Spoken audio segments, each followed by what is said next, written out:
불안한 세조의 삶을 너무나 괴롭게 만드는 결정적 일이 벌어집니다. 어느 날 깊은 새벽, 세조는 온몸이 땀으로 뻑 젖은 채 잠에서 깹니다. 그리고 사색이 된 얼굴로 불안에 덜덜 떨었죠. 꿈에 형수, 현덕왕후 귀신이 다시 나타난 겁니다. 그리고 세조에게 충격적인 행동을 한 겁니다. 현덕왕후 귀신이 퇴! 하고 침을 뱉은 거예요.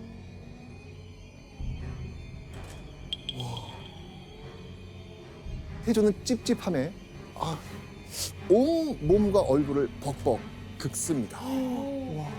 그런데 문제는 그 다음 날이었습니다. 세조의 몸에 오돌도돌한 종기 같은 게 계속 돋기 시작하는 거예요. 세조가 피부병을 앓기 시작한 거였습니다.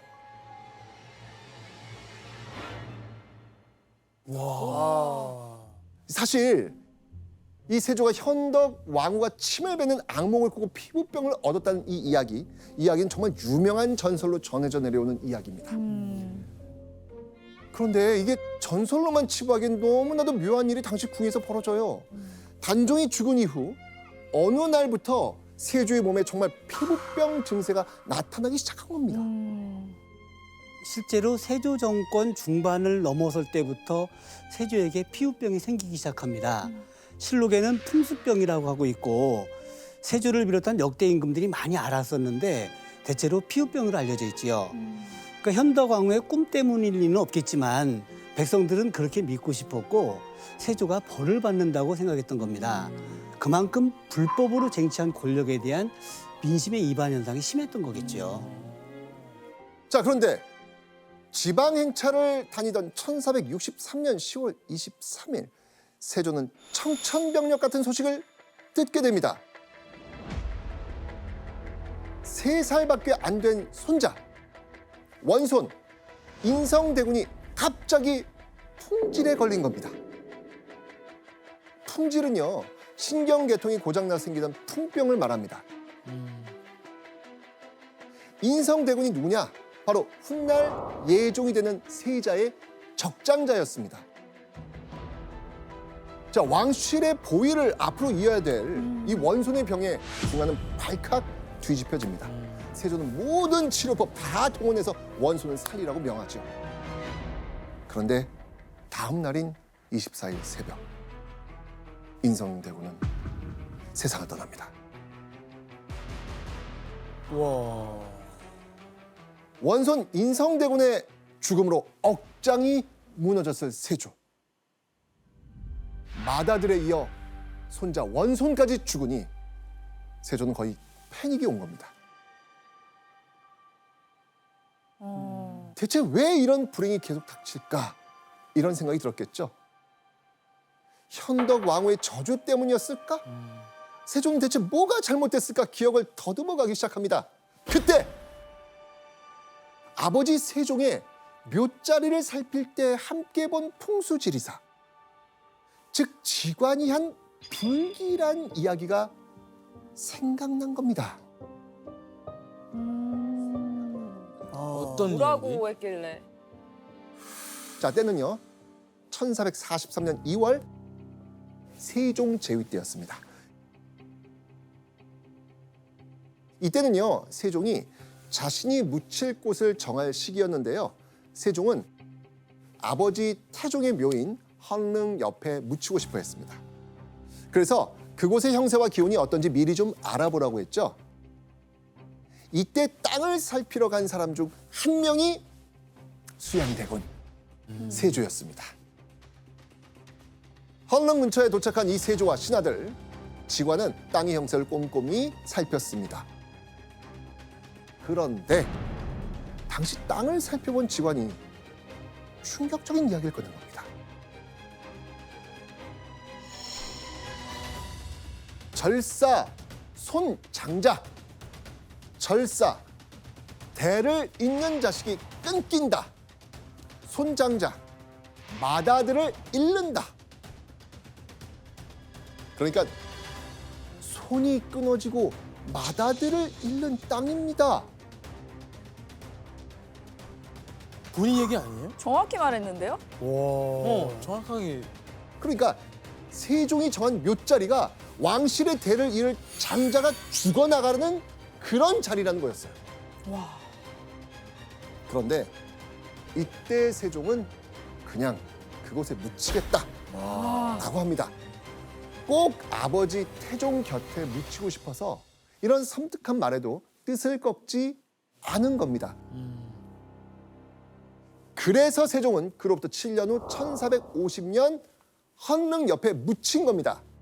그런데 자, 세종이 승하한 후 왕실에 충격적인 일이 일어났습니다.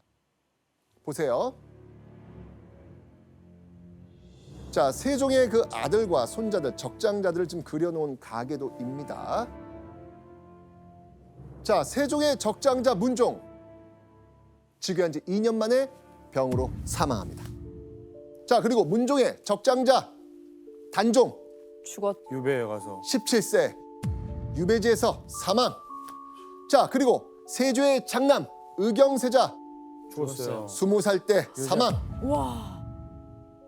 그런 와중에 예종의 적장자이자 원손인 인성대군 3살에 사망. 와. 자, 이들의 공통점 뭐인 것 같습니까? 적장자. 네, 맏아들. 적장자. 왕실의 대를 이을 후손들이었습니다. 이유야 어찌 됐든 몇 년 사이에 왕실의 적장자들이 지금 줄초상을 치르고 있는 겁니다. 그럼 묘자리를 의심할 수밖에 없겠네요. 저렇게 아들, 아니 손자를 이렇게 잃었으니까 세조가 어떻겠습니까? 이 우연이라고 하기엔 너무 멸명이야. 말이 안 돼요. 그러니까요.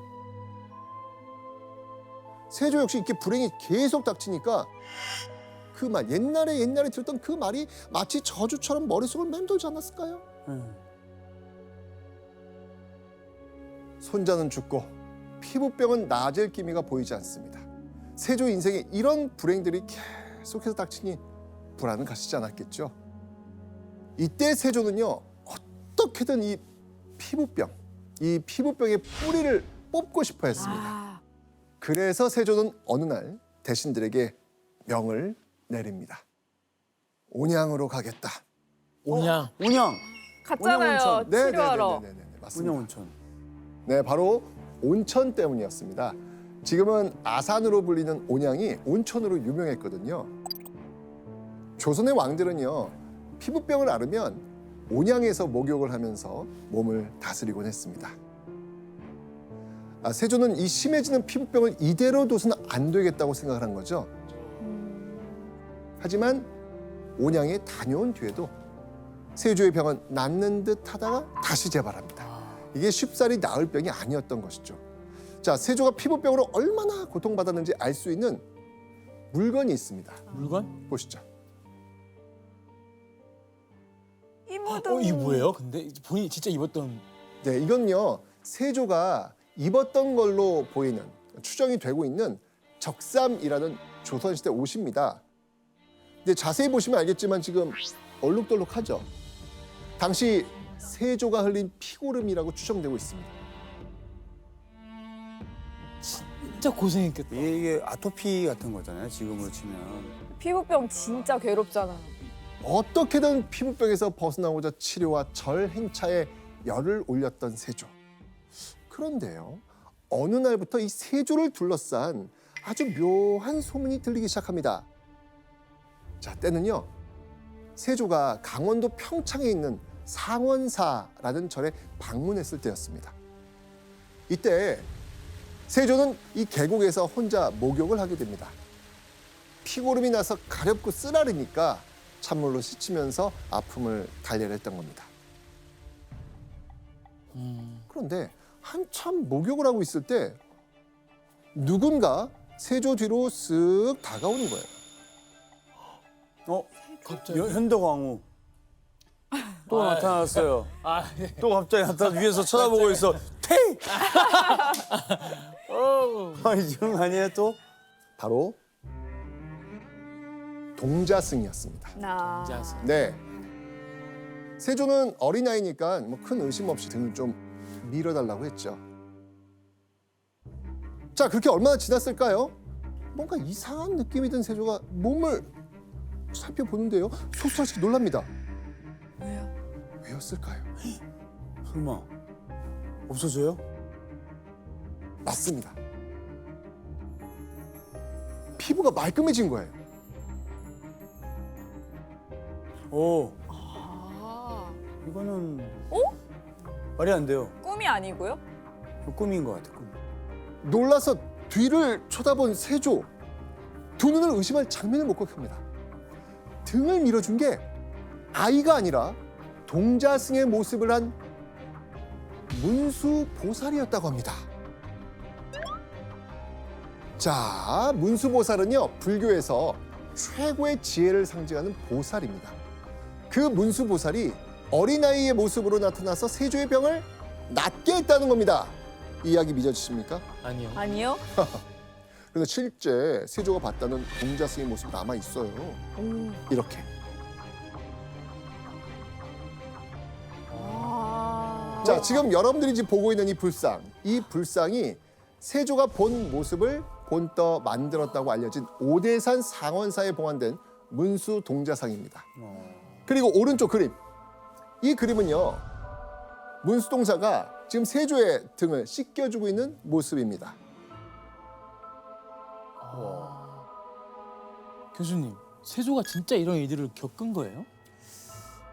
그 문수동자 이야기는 실록에는 없습니다. 전설로 전해져 내려오고 있는데 왜 이런 세조와 관련된 신비로운 일화가 많이 생겼냐 하면은 당시 민심이 좋지 않으니까 세조와 공신들은 정권을 유지하고 합리화하기 위해서 여러 가지 스토리텔링을 만들어낼 수밖에 없었던 거죠. 그러니까 문수동자 이야기를 통해서 하늘도 세조를 왕으로 인정하고 은혜를 베푼다는 이미지를 새기는 겁니다. 그 세조 정권에 대한 실책을 덮으려고 하는 의도로 읽혀집니다. 자, 그렇다면 절에 다녀온 후 세조의 피부병 어떻게 됐을까요? 아니 진짜 나아졌어요 다? 아, 이거는 말이 안 돼요. 의학적으로 나을 수가 없어요. 전혀 차도가 없었습니다. 음. 그래서 세조는요, 계속 온천과 절을 다닙니다. 1466년 3월이었습니다. 이번에 세조가 강원도 고성과 금강산으로 향합니다. 아. 그 와중에도 세조는 동행한 공친들과 꼭 이걸 했습니다. 술자리. 맞습니다. 아, 술자리. 술자리. 네, 술자리. 공신들과 술잔을 기울이면서 불안감을 털고 권력의 무탈함을 확인하지 않았을까요? 자, 그런데 마음의 안식이 돼야 될 술자리에서 뜻밖의 일이 생깁니다. 누군가가 세조의 불안감에 또다시 불을 지핀 겁니다. 아. 오랫동안 북방에서 근무한 공신 양정이라는 사람이 있었어요. 양정은요, 개유정난 때 김종서 제거의 그 행동대장으로 나섰던 인물인데요. 주로 변방에서 근무하다가 오랜만에 중앙으로 돌아온 거였습니다. 그 양정을 위로하기 위한 술자리가 벌어집니다. 세조와 공신들은 평소와 다름없이 주거니 받거니 술을 마셨지요.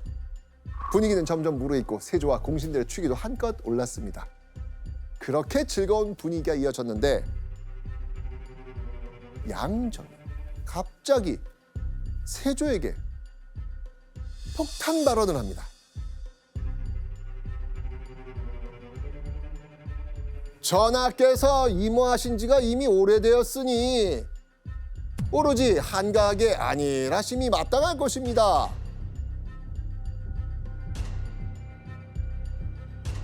이게 무슨 뜻인가요? 이게? 세자에게 양위하고 물러나서 쉬십시오라는 말이었습니다. 내려오란 얘기네요. 내려오란 얘기예요? 왕의 자리에서. 야, 이거는 이거는 영목 말이 안 돼요. 자, 이때 세조의 반응은 어땠을까요?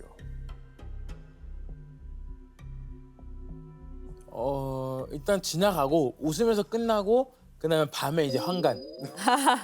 밤에 또 눈 네, 보내야죠. 진짜 취했는지 안 취했는지. 확인하는 거. 이제는 칼을 들고 가는 거지. 세조는요 양정에게 이렇게 말하죠. 내가 왕위를 탐내는 사람이던가? 그 후 세조가 승지를 향해서 한마디를 했는데요. 옥새를 가지고 오라. 물려주려고요? 그러니까 네 말대로 내가 내려갈게. 그랬을 때 그 분위기를 감당해 보라는 거잖아요. 네. 옥새를 가져오라는 세조와 반대하는 신하들로 연회장은 아수라장이 됩니다. 그런데 바로 다음 날 대신들이 양정이 불손하니 처벌하셔야 됩니다. 라고 들고 일어납니다.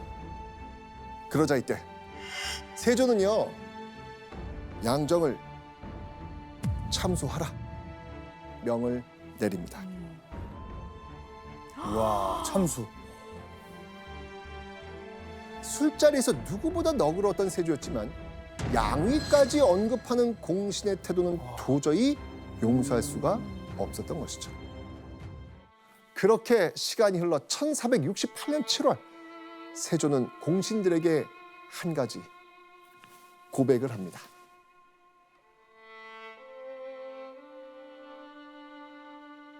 내가 차례를 어기고 외람되게 비기를 이어받았으나 재주가 없고 덕이 없어 이제 다시 생각하니 부끄럽기 그지없다.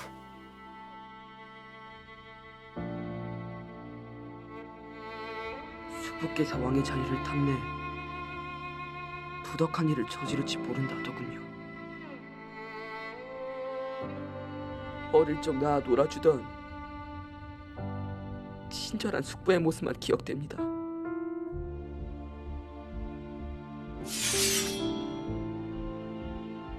조카를 내치고 왕위를 찬탈했으나 재주나 덕이 없어서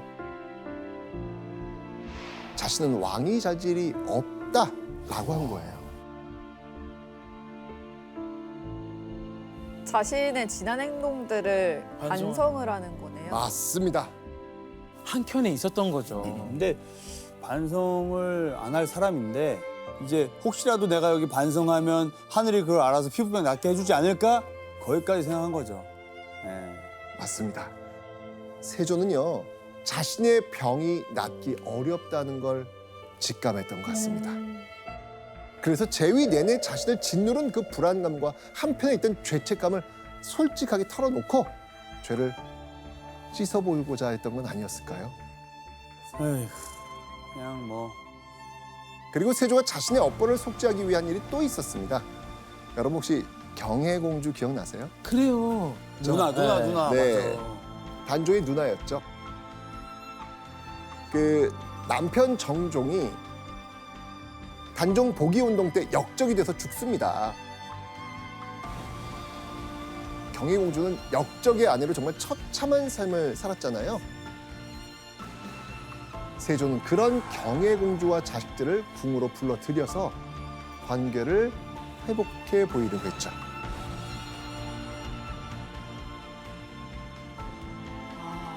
너무 늦은 거 아니에요? 아니, 그냥 그러니까요. 이런 행동들 자체가 그것조차도 저는 그냥 자기 위주의 저는 그런 생각이라고 봐요. 그냥 모르겠어요.